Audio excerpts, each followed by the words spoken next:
আসসালামু আলাইকুম। আমি নাসিফুল হাসান। সবাইকে আমার গ্রো ডিজিটাল উইথ নাসিফুল এর পক্ষ থেকে স্বাগতম। তো আমার ধারাবাহিক টিউটোরিয়ালের আজকে 5 নম্বর টিউটোরিয়াল। তো আজকে টিউটোরিয়ালে আলোচনা করব in the age of AI why we should learn digital marketing in 2026।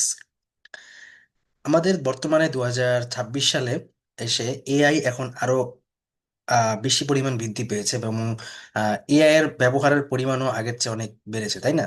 So এখন কোশ্চেন আসতে পারে যে এই এআই এর ব্যবহারের মানে যুগে, মানে এটা সবারই একটা কোশ্চেন, যে এআই এর এই মানে উত্থানের যুগে ডিজিটাল মার্কেটিং শেখাটা আসলে কি কতটুকু যুক্তিযুক্ত হবে বা ঠিক হবে কিনা। তো এখানে আমি টোটাল 6টা পয়েন্ট নিয়ে আলোচনা করব। যে এই 6টা পয়েন্ট যদি বুঝতে পারেন তাহলে বোঝা যাবে যে এআই এর যুগে আসলে ডিজিটাল মার্কেটিং শেখাটা কতটা ঠিক এফেক্টিভ হবে। তো প্রথম পয়েন্ট হচ্ছে essential business or marketing skill. ঠিক আছে, দেখুন, এআই আসুক বা যাই হোক, দিন শেষে মার্কেটিং আমাদেরকে করতেই হবে। দেখুন, এআই চলে এসেছে, artificial intelligence, like chat GPT বলি বা যেই টাইপের টুলস এর কথাই বলি না কেন, আরো যেসব টুলস, অটোমেশন টুলস আসছে এআই রিলেটেড, এই টুলস গুলোরও কিন্তু দিন শেষে সেল করতে হবে। এই টুলস গুলোর জন্য কিন্তু মার্কেটিং করতে হবে। এখন এই টুলস গুলোকে যদি মার্কেটিং করতে হয়, তাহলে আমাদেরকে যেভাবে আগাতে হবে সেটা একদম আম, আমাদের ক্লিয়ার। লাইক কি করতে হবে, আমাদেরকে অনলাইনে আমাদেরকে প্রচার প্রচারণা বাড়াতে হবে। এখন আমরা যদি অনলাইনে এটার প্রচার প্রচারণা বাড়াতে না পারি, তাহলে যেটা হবে, আলটিমেটলি সেটা সেল হবে না। একদম কিন্তু বিষয়টা পরিষ্কার। তাহলে আমাদের কিন্তু এই প্রত্যেকটা বিজনেস বলি বা মার্কেটিং এর ক্ষেত্রে বলি, এই এআই কিন্তু আমাদের জন্য খুবই গুরুত্বপূর্ণ। অর্থাৎ এআই মানে মানে এআই কে যদি আমরা মানে এআইও গুরুত্বপূর্ণ, আবার এআই কে আমরা যদি সেল করতে যাই, মানে আমরা যদি অটোমেশন টুলস বলি বা সফটওয়্যার বলি, এগুলো যদি সেল করতে চাই, তখন কিন্তু মার্কেটিংটা লাগবে। অর্থাৎ যেহেতু এআই গুলোকে নির্মাণ হচ্ছে কিন্তু আমরা টু অনলাইনে, সো এগুলো যদি আমি সেল করতে চাই, তখন কিন্তু ডিজিটাল মার্কেটিং এর চ্যানেলগুলোকে ধরেই সেল করতে হবে। ডিজিটাল মার্কেটিং এর চ্যানেল বলতে কোনটা আসে? গুগল অ্যাড আসে, ফেসবুক অ্যাড আসে, টিকটক অ্যাড আসে, লিঙ্কডইন অ্যাড আসে, এরকম বিভিন্ন অ্যাডভার্টাইজিং প্ল্যাটফর্ম গুলোই আসছে, তাই না? সো এইগুলোকে ব্যবহার করেই কিন্তু আমাদেরকে এটাকে সেল করতে হবে অথবা মার্কেটিং করতে হবে। তাই এআই আসুক আর যাই আসুক, এআই এর যুগে আরো মার্কেটিং কে আরো এটা গুরুত্বপূর্ণ হয়ে দাঁড়িয়েছে, আরো এসেনশিয়াল হয়ে দাঁড়িয়েছে, যে এটাকে আমরা বাদ দিয়ে কল্পনা করতে পারবো না। Number 2, multiple career paths. AI এর যুগেও ডিজিটাল মার্কেটিং এখন বর্তমানে চলে আসার পরে এখন এআই এর যুগেও এখন মাল্টিপল ক্যারিয়ার পাথ তৈরি হচ্ছে। লাইক এআই কে কেন্দ্র করে এখন আমরা মানে এই সময় আমরা ডিজিটাল মার্কেটিং শিখলে আমরা ফ্রিল্যান্সিং করতে পারবো, বিভিন্ন জবে যেতে পারবো। এগুলোর পাশাপাশি আমরা আমাদের কনসালটেন্সি বিজনেস করতে পারবো। অ্যান্ড আরো অনেক ধরনের আমরা ভেরিয়াস টাইপস অফ আমরা অপরচুনিটি কিন্তু এখন আমাদের আরো জন্য কিন্তু ওপেন। এখন আমরা চাইলে যে কোনো কিছুই করতে পারি, তাই না? তো যেহেতু ওই যে বললাম, এখন সাস বিজনেসকে নিয়ে এখন একটা সবার একটা ই রয়েছে, সো আমরা চাইলে বিজনেস করে বিজনেসকেও গ্রো করতে পারবো, ঠিক আছে? সো ইনফ্যাক্ট এই সাস বিজনেস কিন্তু এআই রিলেটেড, তো অর্থাৎ এআই কে ব্যবহার করেই আমরা আমাদের বিজনেসকে গ্রো করব। সো এখানেও কিন্তু মার্কেটিংটা রিলেটেড, অর্থাৎ মাল্টিপল ক্যারিয়ার আমি যেখানেই যাই, সেটা অবভিয়াসলি আমার জন্য এফেক্টিভ হবে। নাম্বার 3 হচ্ছে লোকেশন ইন্ডিপেন্ডেন্ট ওয়ার্ক। তো এখন ডে বাই ডে যত বাড়ছে, আমরা কিন্তু ফ্রিল্যান্সিং বলি, ফাইবার বলি, আপওয়ার্ক বলি, মার্কেট প্লেসের বাইরে লিঙ্কডইন বলি, যেখান থেকে বলি, আমরা যদি কাজ করতে চাই, মার্কেট প্লেস হোক, মার্কেট প্লেসের বাইরে হোক, আমরা কিন্তু রিমোটলি ঘরে বসেই ইন্ডিপেন্ডেন্টলি কাজটা করতে পারবো। হ্যাঁ, ফ্রিল্যান্সিং মানে বা ফ্রিল্যান্সার মানে যে ইন্ডিপেন্ডেন্ট বিষয়টা 100% এরকম না। না হলেও দিন শেষে কিন্তু বিষয়টা এরকমই যে আমরা কিন্তু লোকেশন যে কোনো জায়গা থেকে কিন্তু কাজটা করতে পারছি।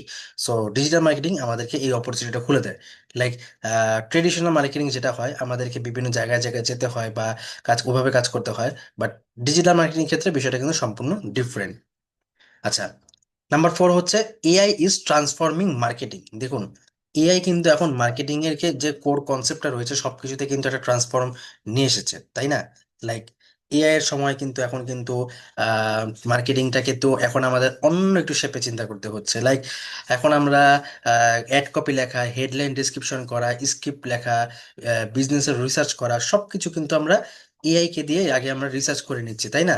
সো এখন আমাদেরকে এআই কে আমরা টপকে বা এআই কে নিয়ে কিন্তু আমরা টেনশন করলে হবে না, বরং আমি বলবো যে এআই কে মানে ব্যবহার করে আমরা আরো কিভাবে বেটার নিজেদেরকে কাজকে আরো বাড়াতে পারি, সেটাই আমাদেরকে চিন্তা করতে হবে। কারণ এআই কে যত আমরা অপটিমাইজ করব, তত আমরা শাইন করব। বাট এআই কে বাদ দিয়ে এই ডিজিটাল মার্কেটিং এর সময়টা চিন্তা করলে কিন্তু হবে না। সো এআই কিন্তু মার্কেটিংটাকে এখন ট্রান্সফর্ম করছে। এমনকি আমাদের এখন বলা হয় AI powered Facebook ads, Google ads, but আমাদের দেশে এআই কে ব্যবহার করে গুগল বা ফেসবুক অ্যাডসটাকে কিন্তু ওইভাবে কিন্তু ব্যবহার করা হয় না। বাট এটা কিন্তু আরো স্মার্ট ওয়েতে ব্যবহার করা যায়। এটা আজকের ভিডিওতে না, এটা আরেক অন্য ভিডিওতে সুন্দরভাবে আলোচনা করব। নাম্বার 5 হচ্ছে গ্রোয়িং ইন্ডাস্ট্রি ডিমান্ড। এখন দিন যত বাড়ছে, ডিজিটাল মার্কেটিং ডিমান্ড আরো বেশি বেড়েই চলেছে। অর্থাৎ এটাকে মানে বাদ দিয়ে এটাকে টপকে যে আমরা অন্যটা চিন্তা করব, সেটা কিন্তু এখন সম্ভব না। সো এটাকে কি চিন্তা করেই কিন্তু আমাদেরকে কাজটা করতে হবে, ঠিক আছে? সো ইন্ডাস্ট্রিও যেমন বাড়ছে, ইন্ডাস্ট্রিতে এটার ডিমান্ডটাও কিন্তু গ্রো হচ্ছে। অর্থাৎ ডিজিটাল মার্কেটিং এর ডিমান্ড, আমরা হয়তো মনে করতে পারি যে এআই এর যুগে কি ডিজিটাল মার্কেটিং থাকবে কি থাকবে না, ফেসবুক কি অটোমেট হয়ে যাবে কি যাবে না, বা গুগল অ্যাড কি অটোমেট হয়ে যাবে কি যাবে না, যতই হোক দিন শেষে এই ইন্ডাস্ট্রি আরো গ্রো করছে। সো আমরা অবভিয়াসলি গ্রো করবো, তাই না? ওকে। নাম্বার 6 হচ্ছে লো কোয়ালিটি মার্কেটার্স আর স্যাচুরেটেড। দেখুন, এআই এর যুগে ডিজিটাল মার্কেটিং থাকবে কি থাকবে না, এর চেয়ে গুরুত্বপূর্ণ যে প্রশ্নটা সেটা হচ্ছে যে এআই এর যুগে আমাকে কেমন মার্কেটার হতে হবে। দেখুন, এআই এর যুগে আমি অলরেডি এর আগে একটা ভিডিওতে আলোচনা করেছিলাম, আমার মনে আছে, যে সেখানে বলেছিলাম যে এই এসেনশিয়াল কোন কোন স্কিলগুলো দরকার ডিজিটাল মার্কেটিং এর জন্য এখন বর্তমানে কাজ করতে গেলে। দেখুন, এআই এর যুগে যদি আপনি একজন এভারেজ বা লো কোয়ালিটি মার্কেটার হয়ে মার্কেটে আসেন, তাহলে ফ্র্যাঙ্কলি স্পিকিং আপনার জন্য মার্কেটিং হতে যাচ্ছে খুবই বিপজ্জনক, এবং আপনি এখানে টিকতে পারবেন না। কারণ এখন মোটামুটি যারা মার্কেটে সাস্টেন করছে তারা সবাই একটা স্কিলে মাস্টার হচ্ছে, বা বাকি স্কিলগুলো কিন্তু সে মোটামুটি ভালো জানছে। সো এখন আপনি মার্কেটে যখন নামছেন, তাদেরকে কিন্তু আপনার মানে টপকাতে হবে। এখন আপনি যখন তাদেরকে টপকাতে যাবেন, অবভিয়াসলি আপনার স্কিলটাও কিন্তু সেই লেভেলের শার্পে নিয়ে যেতে হবে। এখন যদি আপনি আপনার স্কিল যদি সেই লেভেলের শার্পে না নেন, তাহলে কিন্তু আপনার জন্য কিন্তু মানে আপনি কিন্তু বলবেন যে এখন আর ডিজিটাল মার্কেটিং এর কোনো চাহিদা নেই, বা ডিজিটাল মার্কেটিং কাজ করবে না, তাই না? সো লো কোয়ালিটি মার্কেটার যদি হন, তাহলে আপনার জন্য অবভিয়াসলি এটা খুব স্যাচুরেটেড হয়ে যাবে। সো আপনাকে হাই কোয়ালিটি মার্কেটার হতে হবে। আপনাকে ফেসবুক অ্যাড জানতে হবে, গুগল অ্যাডও জানতে হবে, ওয়েব অ্যানালিস্ট সম্পর্কে ধারণা থাকতে হবে, রিপোর্টিং সম্পর্কে ধারণা থাকতে হবে। আপনাকে স্ট্র্যাটেজি মেকিং করতে হবে, প্ল্যানিং ভালো করে বুঝতে হবে আপনাকে, মার্কেট রিসার্চ জানতে হবে, মার্কেট ডিমান্ড বুঝতে হবে, মার্কেট অ্যাড্রেস করতে হবে। এই যাবতীয় বিষয়গুলোকে নিয়ে কাজ করতে হবে। অর্থাৎ এখন আমরা not only advertiser, not only marketer, আমাদের হতে হবে একজন business strategist, business growth expert. আমরা যদি একটা বিজনেস গ্রো করতে পারি, তাহলেই আমরা এই এআই এর যুগে এসেও আমরা একটা টপ নচ মার্কেটার হতে পারবো ইনশাল্লাহ। আশা করি এই ভিডিওটা আপনাদের ভালো লেগেছে। ভালো থাকলে অবশ্যই কমেন্ট করে জানাবেন, এবং আপনার আপনার আমার যে ইউটিউব চ্যানেলটা রয়েছে গ্রো ডিজিটাল উইথ নাসিফুল, সেটাও সাবস্ক্রাইব করে রাখবেন। আমি রেগুলারলি চেষ্টা করছি ভিডিও দেওয়ার, ইনশাল্লাহ দিয়ে যাব। তো আশা করি সবাই ভালো থাকবেন, সুস্থ থাকবেন, এবং অবশ্যই সাবস্ক্রাইব করবেন। Thank you. আসসালামু আলাইকুম।